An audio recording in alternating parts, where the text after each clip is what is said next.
Good morning and welcome to Love Every Moment, coming to you today from Panama City, Florida. Today's verse is Matthew 6:32.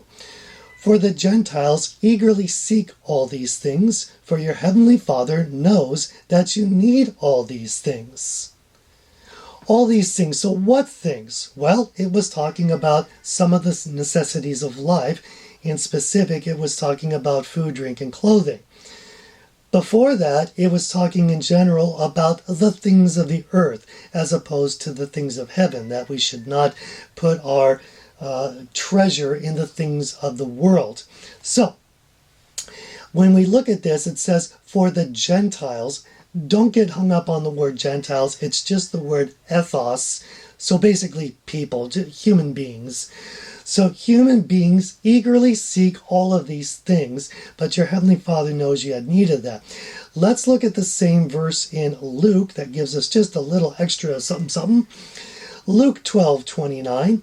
And do not seek what you will eat and what you will drink, and do not keep worrying. For all these things the nations of the world eagerly seek. But your Father knows that you need these things. Now, I don't normally do a word study in this series, but this time it's really merited.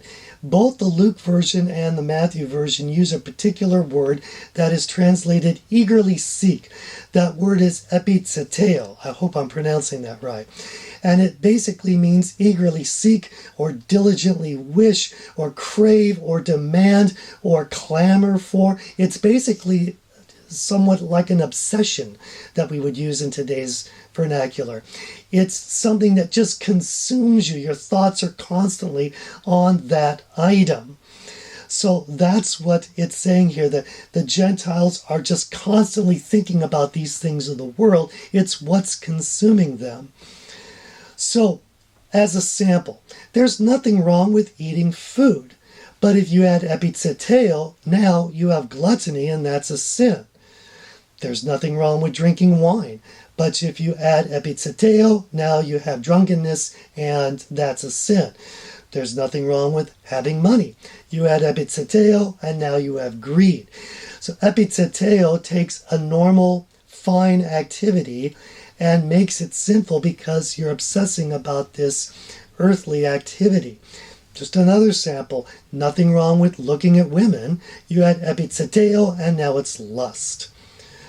I had a neighbor who was one of those that thought that all the contrails in the air that the airplanes put out, that's some sort of secret government spraying of poisons or something.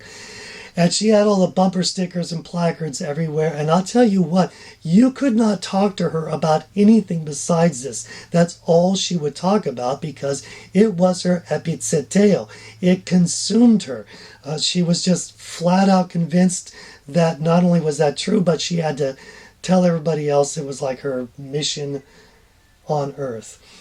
Now, even if it were true that the government were doing this, she would still be wrong biblically because her epito is put on an earthly thing.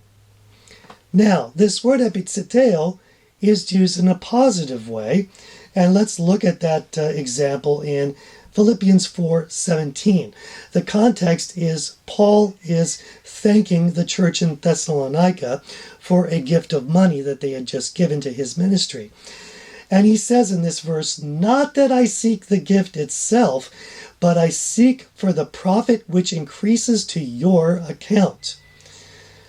That word seek, both in beginning and end, is that word epito. I'm not epitoing that money, but I epito the benefit that you get from releasing the money because it makes you closer to God.